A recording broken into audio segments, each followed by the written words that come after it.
Michigan Magazine is kept on the road by our many Michigan friends. Canyons Lakeside Resort and Marina, located on the shores of beautiful Sage Lake. Get away to their newly remodeled, beautiful bed and breakfast or their historic 13-room hotel. Special events and activities for all ages. Call now or go online for more information on this Michigan treasure. 33 Motorsports Park, family racing fun for all ages and skill levels. 3 tracks located on M33 in Oscoda County. Come watch or join in the action all year long. Developed for motorcycles, quads, UTVs, and snowmobiles. 33 Motorsports Park.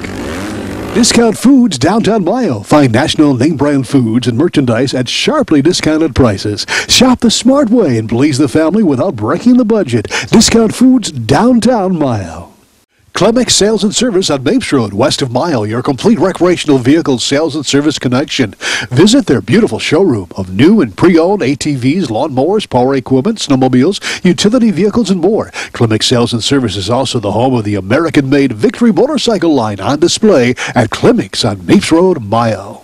Lakeland Mills welcomes Michigan Magazine. Yay! Thank you for the warm welcome. Lakeland Mills in Edmore, a great example of a family operation still growing strong and employing dozens of local families, utilizing one of Michigan's more abundant resources, wood. We love visiting the family businesses who, like Lakeland Mills, have sacrificed much to keep the business going for the sake of the families working there. And the quality of products produced by the crew shows a high consistency made by an extremely loyal workforce, made in Michigan. On today's show, we're bringing you a couple of Michigan Magazine classics, a trip to the historic American Museum of Magic in Marshall, with a rare visit and interview with the founder, the late Bob Lund. Then our former partner, the late Del Vaughn, gives us a lesson on the historic Soo Locks, as he and I have the opportunity to visit the impressive operation inside and out in Sault Ste. Marie, Michigan. Stay tuned, all that's coming up on this week's Michigan Magazine. Announcing the Michigan Paddle Sports Directory, your one-stop internet connection at MichiganPaddlesports.com. It's now possible to explore Michigan's extensive waterways like never before. Michigan Paddle Sports Directory is a comprehensive directory of canoe and kayak rentals and liveries throughout the entire state of Michigan. At MichiganPaddlesports.com, you'll find a great paddling route, outfitter, store, school, rental shop, or tour guide. Michigan's great waterways are waiting for you. Make it an adventure worth remembering by first visiting MichiganPaddlesports.com. We're in Marshall, Michigan, the city of hospitality, and a very unique place in Marshall is the American Museum of Magic. We're here with Bob Lund, who's the curator, owner, and operator of the museum. It's quite a collection. You've been collecting magic paraphernalia and things of this sort for how long, Bob? A little over 45 years, maybe 46, 47 years. How long or what got you interested in the world of magic? Well, I saw a magician when I was just a child, 7 years old, and I aspired to be a magician. And I realized when I was in my teens that I really wasn't much good at it. As a matter of fact, I was pretty bad at it. So I found some other way to make a living, but I continued to collect this material all my life. I'm still collecting it even today as we stand here. Now this collection you have is actual paraphernalia from acts that have taken place in the world of magic. It's not some penny ante type thing. Now this is actual merchandise that have been in acts, right? Pretty famous acts too. Well, yes, I have paraphernalia that belong to a lot of famous magicians, but I'm also very rich in paper material.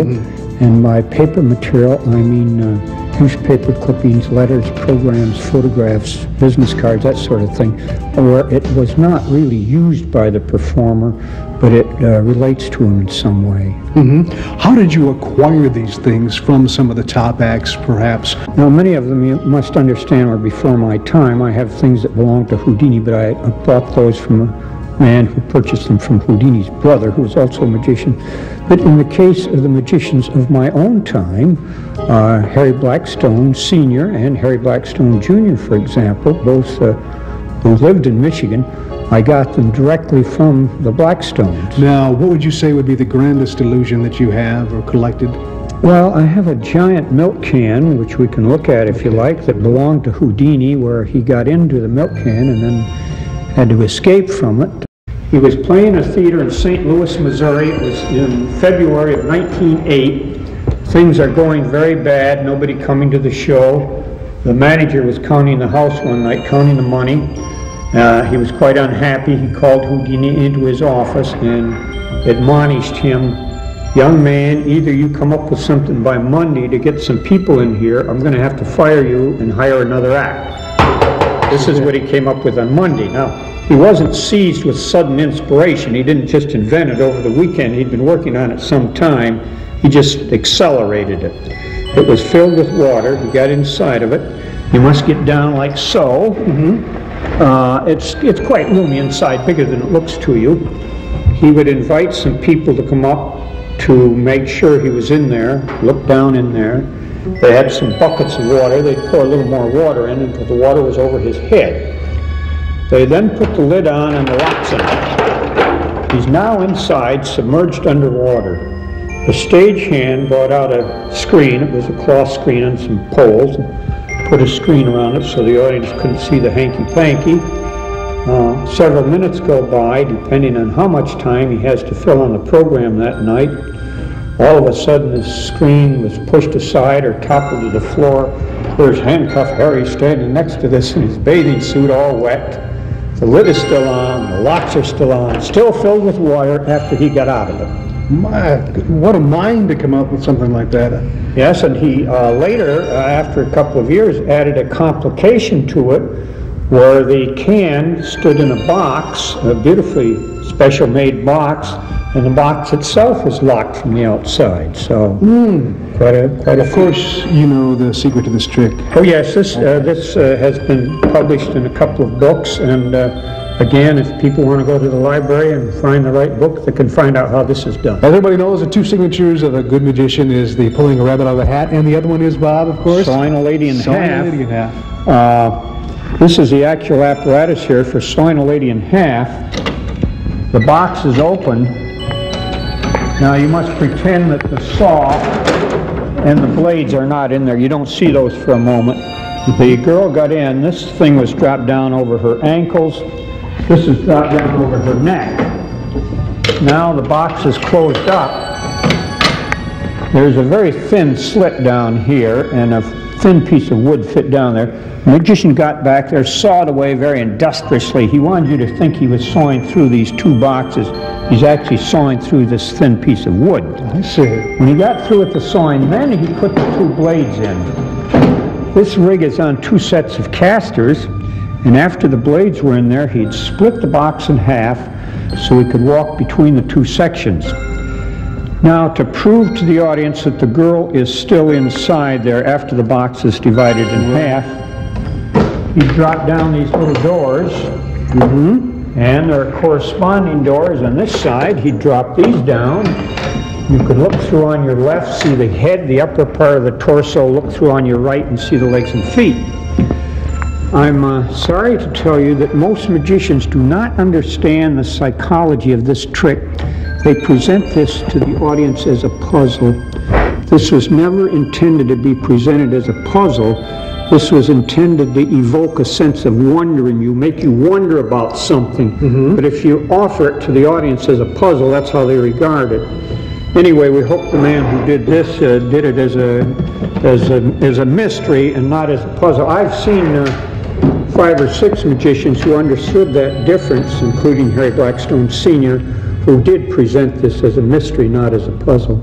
All right, this is a trick called the sword suspension. There are 3 swords. Here we have them. They fit in the slots down here. The girl assumes a rigid position, pretending to be hypnotized. She's placed on top of the 3 swords. The first sword is removed. The second sword, she remains suspended on the back of her neck from the third sword. To prove to the audience that she's not supported by any ropes or wires, the magician takes a ring and runs the ring around her body thusly. Now, this was a real woman at one time. She came into this building and I caught her touching one of my posters. I don't allow that because the posters pick up the oil from your skin and I can never replace them again. So there she remains forever after. She can hear everything we're saying, but she's just out of it forevermore. So, as Harry Blackstone Sr. used to say, let that be a lesson to you. This belonged to Blackstone Sr. The boys, I should explain first that this crate has nothing to do with the trick. This crate was made to travel this thing so you can carry it from theater to theater. The boys would carry this thing out and set it on sawhorses That's so the audience could see under it, around it, and over it. There's a panel in the back there. You can't really see the panel too well, but Blackstone would go behind and take that panel off, and he would lean through from the back and wave at the audience so they could see that they were actually seeing through there. He then put the panel back on, closed the curtain, said hocus pocus, and 2 girls jumped out. The reason I put it on display was I wanted people to see the heft, the weight, the bulk, the size of this equipment. Blackstone carried this with him, and I don't think he ever got more than maybe 4 or 5 minutes out of it at the most. This is a big piece of furniture to lug around with you to get 4 or 5 minutes out of it, but Blackstone had a very big show, and I have some other very nice things that belong to Blackstone, including his traveling tool trunk, which might be of interest. John was Blackstone's real name, and Pete was his brother. Pete worked on the show in 2 capacities. He worked as an assistant, and he was a rather anonymous assistant. You really didn't know these 2 boys were brothers unless someone said these 2 boys are brothers. But Pete was the key man, the most important man on that show off stage. Pete was the man who held it all together. He was a carpenter, a plumber, electrician, a tinsmith, a chemist, a mechanic, a seamstress. He might have even been a TV cameraman if it had TV cameras in those days. Anyway, when the tricks broke down, they would send for the black trunk. They could find it right away. It was the only thing that wasn't painted orange.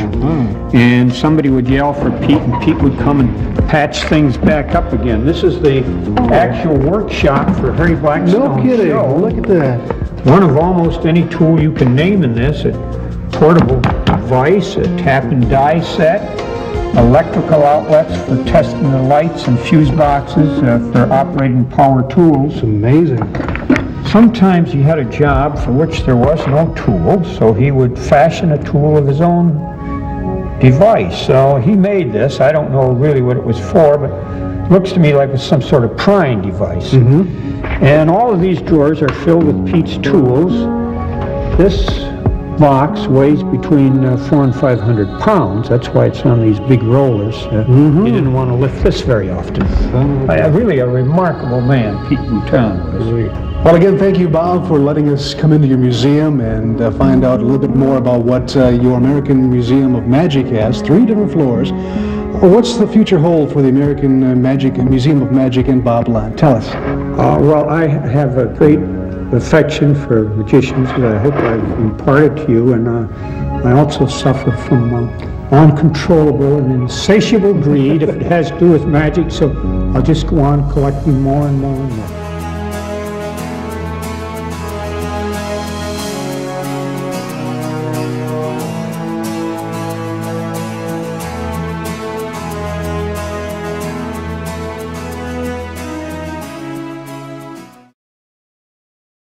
Michigan Magazine is being brought to you in part by Greenbrier Golf Course, Sage Lake Road, Lupton. You'll love this beautiful, professionally designed 18-hole course with a bogey golfer in mind. From pro to beginner, Greenbrier will have you returning for more. Enjoy the watered fairways, driving range, full-service restaurant, bar with Wi-Fi, and gift shop. Greenbrier, Sage Lake Road, Lupton.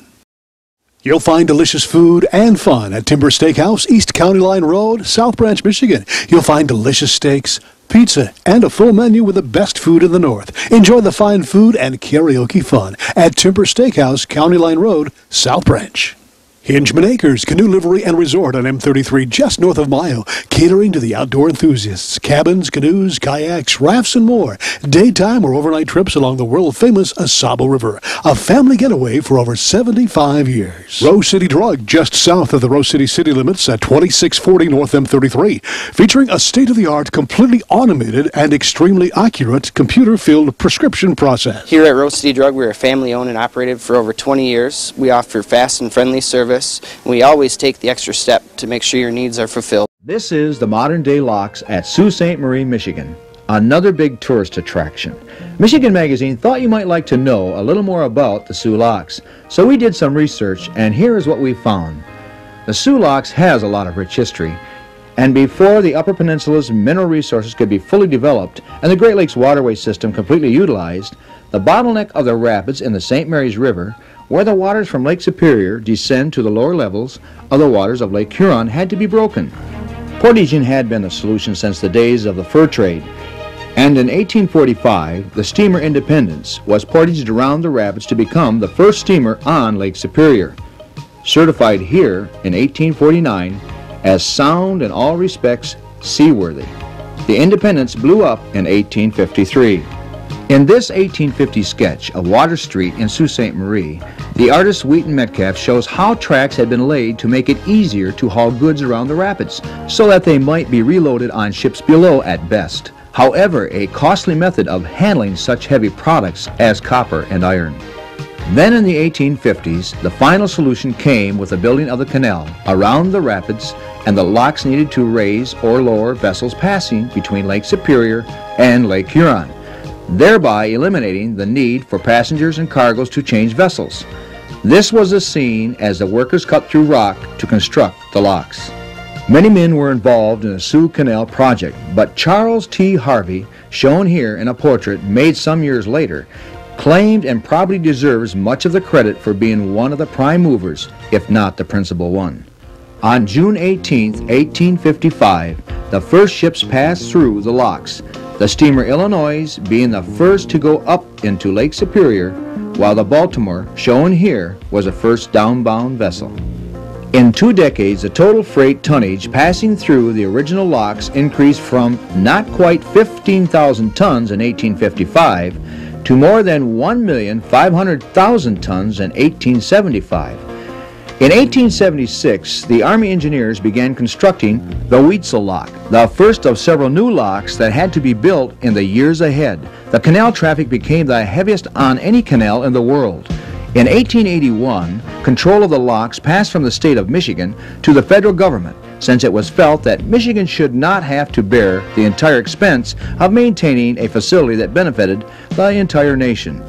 Year-round use of the Great Lakes has always been prevented by the ice which clogs the narrow waterways connecting the lakes, as well as the harbors, and in some cases freezes over the entire lake. Here, a small fleet of ships is frozen in for the winter at the Soo in December of 1926, awaiting the spring thaw.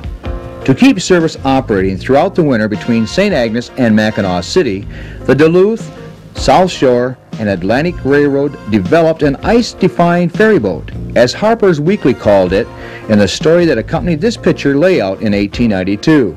Yankee ingenuity has circumvented nature in a clever way. The magazine declared by constructing a vessel that was it was like a ram or a steam hammer, or both combined. In its initial voyage in 1888, the St. Agnes, piloted by Captain Lewis R. Boynton, carried a load of 8 locomotives across the straits through 3 feet of ice. The degree to which the eastern end of the Upper Peninsula had been isolated from the world during the long winter months was now substantially reduced. Today we're in the Upper Peninsula, and we are at the Soo Locks, and we are talking with Stan Jasek.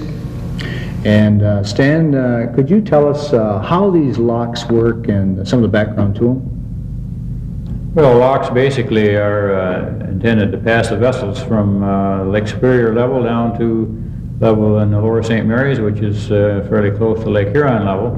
That's about a 21-foot difference, and the locks move the ships from the upper level down to the lower level. That's basically the operation. Stan, when we go upstairs here to the tower, what will we be seeing at that time from the tower? Well, basically from up there you'll be able to see the 4 locks here. You'll be able to get an idea as to how they operate and how the vessel traffic flows through the locks. Give you an overview of the operation here. People that come in here to visit, what kind of numbers do you get there? Well, we have a visitor center here in the park area, and we generally get in the order of 750,000 visitors per year. Mm-hmm. So we're quite heavily visited. That is a bunch. That is a bunch. And then in the fall here, they slack off a little bit, or they still keep on pretty well, we have visitors right on up even into the winter months, but of course the big push is during the summer when the kids are off. And, From Stan's office, we were guided to the top of the tower, where we talked with Gary, Chief Lockmaster of the Locks. Hey, could you tell me what your operation is here, what you do here in particular? Well, our basic operation, other than the small craft that you'll see going in and out, is directing cargo ships, assigning them a lock to the fastest lock as possible to get them through, you know, safely. And right now you'll have the Canadian Mariner coming up, and this dispatches the pole lock. That boat will only fit in the pole lock because of its width. And you'll get downbounds and upbounds, and basically you just try to figure out which one's going to be here first and schedule to get through. Yep, so they don't have too long of a wait. What's been the most interesting thing that's happened here in your time being here, Gary? I think the most memorable thing would be the Fitzgerald sinking. At that time I was out on the pier that night, and that was a night. As a matter of fact, it was windy like this, only a lot worse. That was something I'll never forget. That had to be. Oh, we get our bumps and bruises and bangs around here. But But that one sinking, sticks with me as the. I don't think anything I'll see here that'll match that. Well, Gary, thanks so much for talking with us a little bit. We're going to start watching a few of these ships come through. Thanks for being in Michigan Magazine. Sault Ste. Marie is just another interesting place to visit in Michigan. That's all the time we've got for this edition. We'll check in with you right here next week on RFD or online at MichiganMagazine.com. Y'all have a great week, and we'll see you here next week. We'd like to thank all those that help keep Michigan Magazine on the road. Randy's Restaurant and Bakery, downtown Rose City. Freshly baked daily, cookies, breads, pastries, donuts, homemade pies, and more. Randy's has a full menu to tackle the heartiest appetite. Tri-Point Connections, a church connecting to God, people, and community. Tri-Point Connections invites you to rediscover church in a relaxed, refreshing atmosphere. Join us Saturdays for fellowship and worship. The Michigan-made rebounding mailbox pole. Never again worry about the winter snowplow taking out your mailbox with this ingenious rebounding pole. Your mailbox takes a hit and keeps coming back year after year. Call now or visit their website, toughmailboxes.com. Rose Valley Winery, committed to making quality wines from locally grown, cold-hardy grapes. Rose Valley Winery on Beechwood Road, Rose City.